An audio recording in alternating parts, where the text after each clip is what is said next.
Hello, everybody. I'm Dwania Peele, and welcome to Origin Story. This is a space where we go beyond the bios and the highlight reels to uncover real journeys of women entrepreneurs. The moments when an idea first sparked, the risks that followed, the pivots that tested them, and the breakthroughs that changed everything. Every business you see today started with a decision, a moment when someone chose to believe in their vision enough to begin.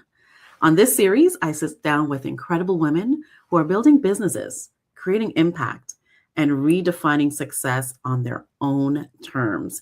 Because every empire starts with an origin story, right? Help me welcome my first guest today. I'm going to introduce you to Teisha Gentle of Hidden Smirk Photobooth. Teisha, welcome. Hey, thank you for having me. I'm so excited.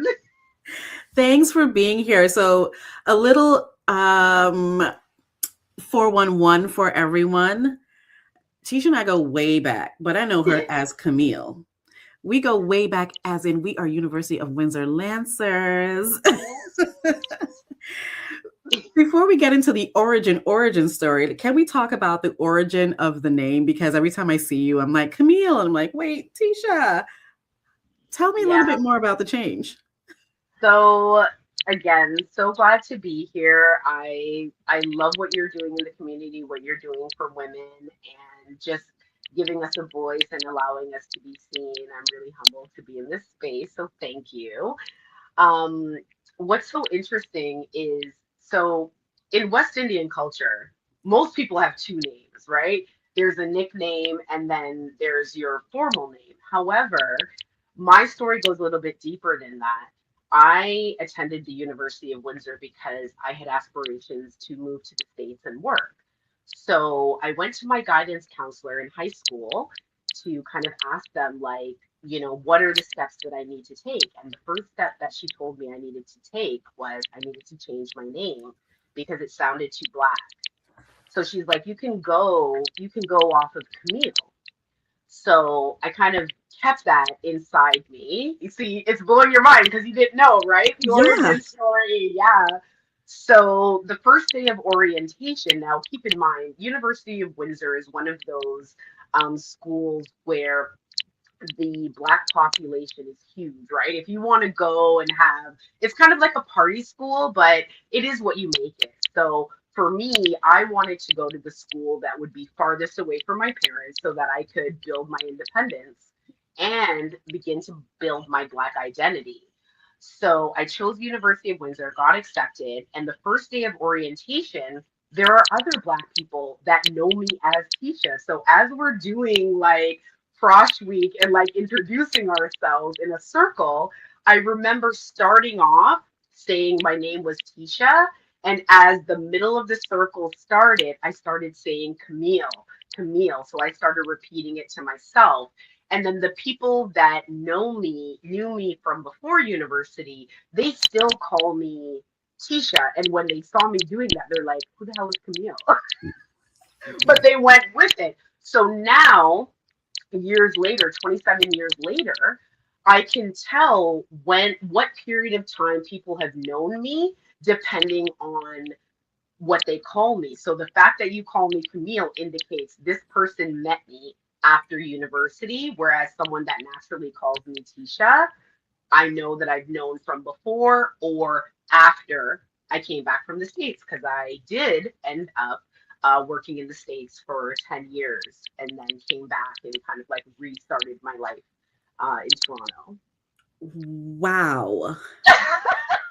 My mind is blown. First of all, that someone would look at you and tell you needed to change your name in order to do what It you is. wanted to do. Yeah, for sure. But I mean, these are the challenges that are unique to Black people as a whole, right? And I think that it's these kinds of examples that can help change people's mind, even when we're talking about conversations about why walking through life as a Black woman is different than anyone else's experience, right? And we can do it in a way that is personal, doesn't like, trigger things about history. It's like, this is what's happened to me. And I Mhm. found that, while a lot of people view that story as something that could have been negative, because of my conditioning at the time, I just took it as fact. And I realize now that I am proud of myself as Teisha, but I'm also proud of my time as Camille because I found my confidence through Camille. I found that drive, that motivation, that like positive spark through Camille that perhaps had been kind of dampened down as Teisha, like, throughout my childhood. So, anyways, No, this is really important to. I'm very happy that we opened with this because there are a very large population of people who've had to change their name to a more English name to suit a lot of people in the English culture. And yeah, it makes them hesitant sometimes to say their birth name because they feel like they shouldn't, or they feel like they're only proud of their birth name when they're around their culture. So it is really interesting to hear your experience in that you found that way to be proud of yourself with both names because you are yeah, still that eventually, person, right? It's yeah, not eventually. just about the name. Yeah, eventually. I mean, one of the things that I think about a lot, even as a business owner now, and I was gonna save this till later, but like I got my hair done today because I've got events this weekend, and I was telling my hairdresser that being an entrepreneur, I have almost 30 years corporate experience, and being an entrepreneur for shy of 5 years has allowed me the opportunity to look back on my life and reflect and think about who I am and like how everything has kind of come together. Where in a corporate space, sometimes I felt I couldn't do that because I was more on the lower level of the like Maslow's hierarchy of needs of trying to find shelter, trying to find food, trying to like you're just surviving, right? Mhm. And entrepreneurship has provided me a pathway where I really think that I am following my passion and following my purpose. So then it allows me to think about how did I get here? Who am I? Like, and giving yourself grace. Because at this stage, sometimes you're thinking, I should know everything already. But no, like we're all just experiencing things. And when you're in survival mode, you don't think about the things that are really making you happy and, that help you get up in the morning. Yeah, that is true. Now, you talked about that struggle. I want to go back to the beginning. Before we go back to the beginning, though, everyone, I want to Yeah. remind you that you need to like this video because it's an easy and free way to support this channel. Yeah. And it will also help us spread Tisha's story. So I'm going to dive right in, all right, into like diving in. Tell Okay. us, take us back. Where did this idea of Hidden Smirk Photo Booth first start? So Hidden Smurf Photo Booths was born during the pandemic, and that's where it got its name. So there was a time in 2011, which is when I started the company, when we were wearing masks. So it's about our hidden smirk physically. And the reason why I got into photo boothing is because it's something that I had seen at corporate events, and I thought it was really cool. It's one of those things where you're like, oh, I could do this. And I get that a lot in my line of work now. People come to the booth and they're like, well, how much does this cost? And it's like, it's not the physical cost, baby. Like, that like anybody can buy a photo booth, but it's about like why you're doing it. So my story about buying the booth is kind of like a story for another podcast, but the main thing I want to focus on is once we stopped wearing masks, what I realized is that people were still coming into spaces with emotional masks. So at the Mm. beginning, it was about not wanting to be in a crowded setting, because we're still trying to figure out what COVID means. And it's down to present day, I find it's mostly, there are people that come to the booth that claim I'm not photogenic. I need you to hide my third arm. I need you to make me look thinner. And it's like, I try to create a space that people feel safe in so that I can capture a moment for the reason why we're there. Whether it's a corporate activation when we're celebrating some of our biggest teams in the city, or if it's a wedding where we need to be mindful that this is something that is monumental for your family. So, if you've got a few extra pounds or your double chin shows, like at the end of the day, what I'm trying to capture is how you were feeling being part of this experience. And that's the why that I go into with every single activation. It's just not about pictures. All right. So now that you told us where everything started, was there anything that almost stopped you from starting? No. I really have to say no. And let me just explain why. I love the confident So, no, though.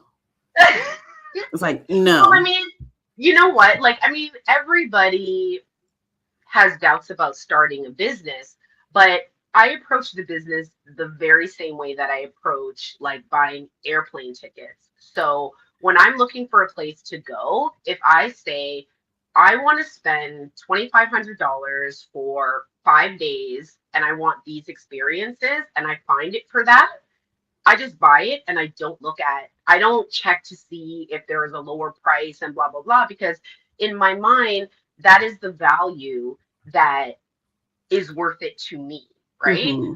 So, in terms of the way that I got my first photo booth, which was through Kijiji, because I had looked through, all of the big name photo booth companies, and it was like $20,000 for like a turnstile turnkey business.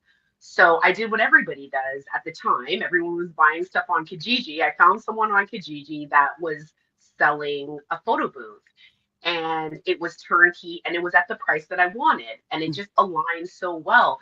And not only was it amazing that I got it for that, that person had so much overflow business that through COVID, I was able to work underneath her, get through all the kinks, all of the stuff, because I didn't have any photography experience. So I was just out there on vibes. And she was just patient with me and she was a mentor. And now as I see how the business has grown, she's become a friend. So we vibe off of each other. So that's why I say there wasn't a point in time when I felt like something would stop me. The only time was when I made that leap from corporate side hustle to full time. Tell me about that, actually. That's a big pivot. So, Actually, I can make this even better because I like a good moment and I like a good segment.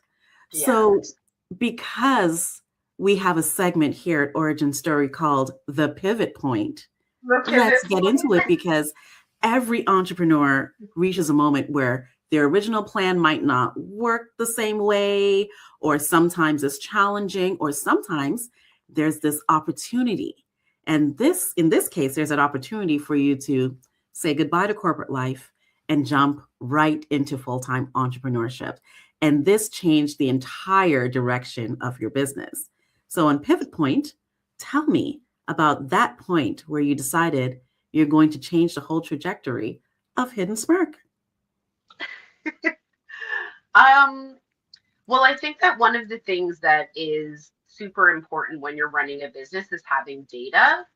And I've been running Hidden Smirk for 2 years. And, the first year, obviously, just starting out, like the numbers weren't there. But what I realized is that the relationships were really starting to build. And the people that I was connecting with initially, either, yes, they didn't know me, but they were really interested in me. And I was able to connect with people that were happy to share my work. And if anybody follows me on Instagram or my stories, they can see, like, I will show you what I'm doing on a regular day. Like, I just showed was on my vibrating plate. That's for like lymphatic drainage. Like, I do that, I need one of just to those. make, Send me a yeah, link. just to make the story, like, just to make the brand a little bit more accessible and real. Um, but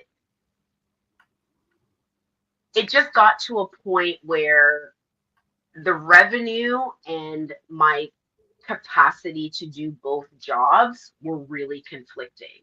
Mm. So me and my employer were able to come to an agreement where we understood my heart's not in it. I still love you, yada yada yee.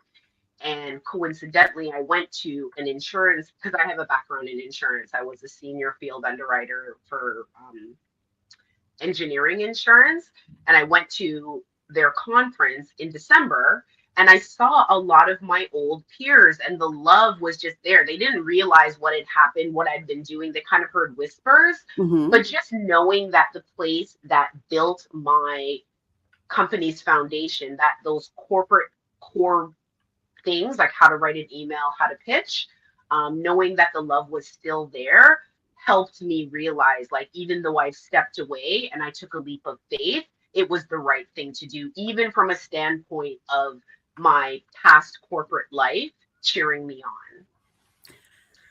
Wow. And that's really good that now you feel like you have the support of that past corporate life. Yeah, for sure. It's helped me get into so many doors. Like, it's disappointing sometimes, and I still get disappointed when I hear negative things about, experiences people have had in the industry, like whether it's output or whether it's service. Hmm. And I always say, like, on my stories, because I was late for the first time in 4 years and 8 months, like last week, because my first event ran long. And I was like, I'm sick to my stomach right now because never been late before. They knew I was going to be late and it was a drop off, but it was fine. But it really said to me, like, Teisha, you literally have been on time for literally every event, in your career. So, going on 5 years, and this is the first time you've had to tell somebody, hey, I'm going to be late. I'll take it. That's true. That is true. Can we talk about some lessons? Do you have any major, or it doesn't have to be major, any mistakes that might have turned into a lesson for you over the past couple years? Um, that's a good question. I think that, as I mentioned before, the business allows, even though it is very busy, I don't get out of bed before 10. A lot of people are surprised about that, but like that is one of the perks of entrepreneurship. um, and I think when you are the face of your brand, which I am, and that's one of the things that I'm trying to change, like, I kind of say to myself, if a Big Mac tastes like a Big Mac all over the world, then a hidden Smirk experience without me there should be able to feel the same way. So, what I'm trying to do now is kind of honor myself, honor my boundaries, kind of just like, and I'm sorry I'm saying so much because I don't know why I wasn't expecting this question, but the lessons for me right now are like making sure that you make time for yourself. I'm a mom as well. I'm a daughter. I'm like matriarch in training for my family. So there are a lot of eyes on me, and I really just um really push the idea that if you see me having fun, it's because I'm putting in the work. Like, I am putting in the work. So if you see me on vacation, if you see me, at a fancy dinner, just know, like, I put in the work. And I think that that is important in order to let those creative juices flow, in order for you to be able to accept other perspectives. You have to experience things in order to have a better understanding of the way things can work so that you can be more flexible. That is true. That is very true. And it leads me to the next question, because you talk about running into your colleagues, and then you talk about creating those boundaries and how people might perceive it if they see you having fun. What do people misunderstand about your journey? That's such a great question. So, interestingly enough, I did have a conversation with somebody who, I believe was really close to me. And at the beginning of my journey, one of the things that they said to me was like, it just seems like, you started this business in order to take photo of yourself and just post them. Like, it just seems like this is very self-serving. And that that always kind of stuck in my mind because it came from somebody that I had really pegged a lot of my identity to. It's somebody Mhm. that I really look towards as a mentor, as a friend. And then what started to happen was, yeah, like I started to train my staff that way because what I say to them is, we don't go into an activation and be like, hey, the photo booth's over here. Do you want to take a picture? We're not doing that. What you're doing is going in front of the camera and doing the poses and drawing people in, right? And what's going to happen, because all of my staff, when you come to a hidden Smirk event, they're going to be your biggest hype woman. They're going to show you the poses. When you bring your man to the ting, it's not no passport picture. I'm like, yo, like, did you guys just meet today? Like, show me something, right? So it's, and again, that goes back to the why. We are creating a space where people feel safe enough to capture a moment that they're going to love for a lifetime, right? Mhm. So that's what I would say to that. Oh, wow. I mean, to that person, I hope you watch this. Even if she wanted to only take photos of herself, it's her prerogative. It's okay. Yeah, but I mean that's the perception, right? Like I'm a woman, you're a woman, there's this idea that we use like sex to sell. But I mean, that might be true and that's also valid. But if anybody knows me and knows how serious about what I am building, then they would know that that's not it. So I Yeah. get if people just see me on the surface and just think, you know, she's out there and she's, when like Suge Knight said like Diddy's in every video, like that's me, that's me. But Look, I am the face of my brand, so exactly. You yeah, took and the you words just out of have my mouth. You to. are the face of your brand. And if you want to be in every picture, you can be in every picture. I run for a camera. I will run. I'll be smiling. Please, everyone, calm down. Even when Calm I'm down. at the airport, when I'm going through customs and they're like, okay, we need to take a photo, I'm like, they're like, what are you doing? Ma'am? Housing. I understand. Don't worry. I understand. Yeah. So, can we step into your power a little bit? I want to know how you would define power as a woman entrepreneur, especially when you are the person who is in front of the camera all the time and you want to make people feel like they are powerful in front of the camera too. I read something recently about like mini interactions. And I'm practicing that more in my everyday life where I'm seeing total strangers and I'm complimenting them. I'm like, I love your hair, I love your skin, like I love your teeth, like I love what you're wearing. And in doing that in my everyday life, like I realize that like life is very heavy right now for a lot of us for many different reasons. Mhm. And if I can just make somebody feel good randomly, I think that I've done my part, right? So how I translate that into the business is because I'm doing that in my everyday life, it bleeds over. I'm already a hype woman. I'm already looking on Instagram for poses for my next couple to do, because at the end of the day, if they do a bomb pose, that's something that I'm going to be super proud of, and I'll be able to, share to my audience. They'll see it. They'll be like, "Oh my God, like she actually posted me." And then, you know, and that's how, the business starts growing, because I see when it's your birthday. I see that, what's going on in your life. I pay attention to those things and I Mhm. link it back to the photo booth always. I find your photo, I post it, and I say, "Congratulations, da da da da da," because it's about being intentional and keeping top of mind with your clients, which is a marketing thing. But the natural personal part of it is I genuinely do care about the way that people feel. And I want to remind them there was a time that you were associated with my business and you had such a great experience. And that will always bring people back to you. I mean, I still remember the first time I ran into you after Oh my gosh. university at Yeah. a chef event. Shout out to Chef Jan. Yes, Chef And Jan. I remember, like, I know this face. I know this face. Oh my gosh. And we were both looking at each other like, yeah, oh my gosh. And I think it was you first who kind of put Yeah, two and no, two I know together you. I because knew you. Like, my memory. first of all, just can we just take a second here? Like, Dwania has always been a powerhouse. Like, I believe she's like the class ahead of me, but I graduated early.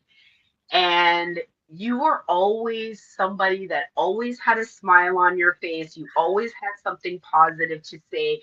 You've always been this person that you could count on to make you feel good. Like it just to see you continuing in that vein and just opening up doors for other women and creating events where people are able to reconnect and connect. Like, we need another show to talk about the last thing that happened at your event, because but I'm so so proud of you, and I'm so thankful that I know you, and thankful that you remember me, and thankful that our relationship has evolved to something that is like so mature, and like, yeah, it means a lot. Thank you. Oh my gosh. Thanks. And I remember my pose. And I Yeah, do, right. like, it's really when you're talking about how you can link everything back to get that feeling, it's the truth. Because Yeah, I distinctly remember the photo because you're like, come take a picture, like, come on, because we were yeah, talking, I think. And I'm like, hold on, photo booth, blah, blah, blah. I'm like, do I want to take a picture? Okay, fine. yeah, yeah, Like, yeah, don't pull yeah, my arm yeah. because I will say yes. Don't And twist your rubber just, arm. right? And just the pose, I remember everything because I do remember feeling so happy that I was able to reconnect with you. And it will always be that picture in my head whenever I think Camille or Teisha. Yeah, That will be what I will think of because yeah. it was a really good moment to reconnect. Winter brings people together. It's okay. It really does. And now you've given me an idea for my next story. I got to pull that photo and be like, "Oh my gosh, thank you so much." That's how the Yeah. donuts are made. That's how the donuts are made. See, there we go. There we go. We can sit here and talk forever, but hold on. I know. We have a time. So I want to ask, I have two more questions for you, really. Okay. First one, what advice would you give to a woman who's stuck at the beginning right now?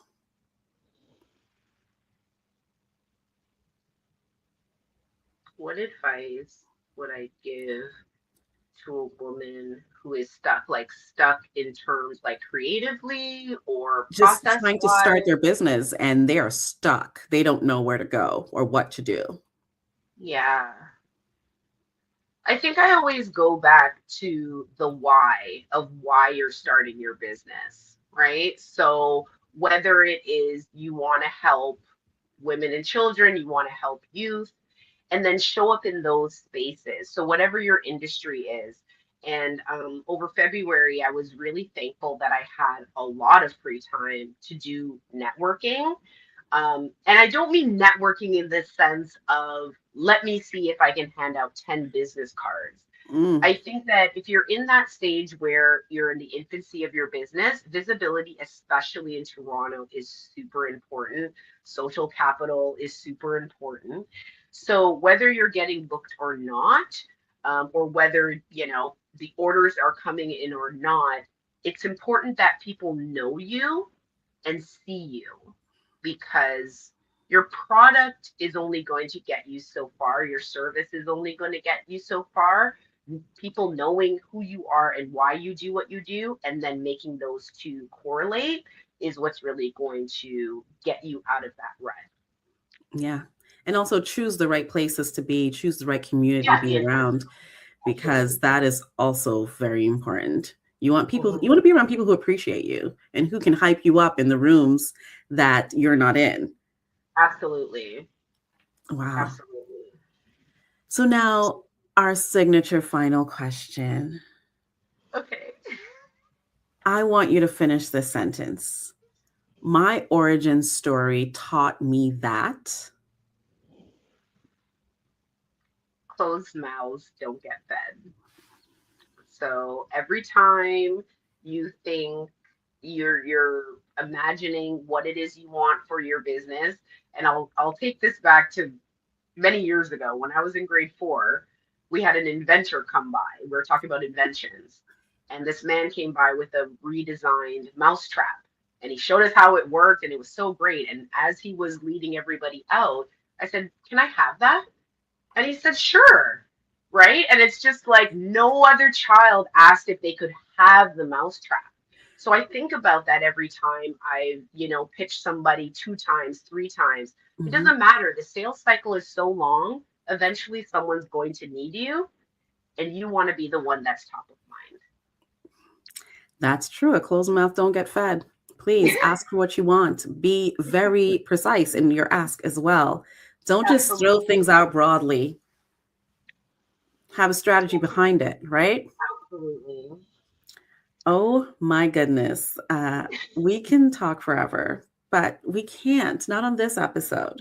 We're definitely Right. going to reconnect more, but thank you so, so much for being here.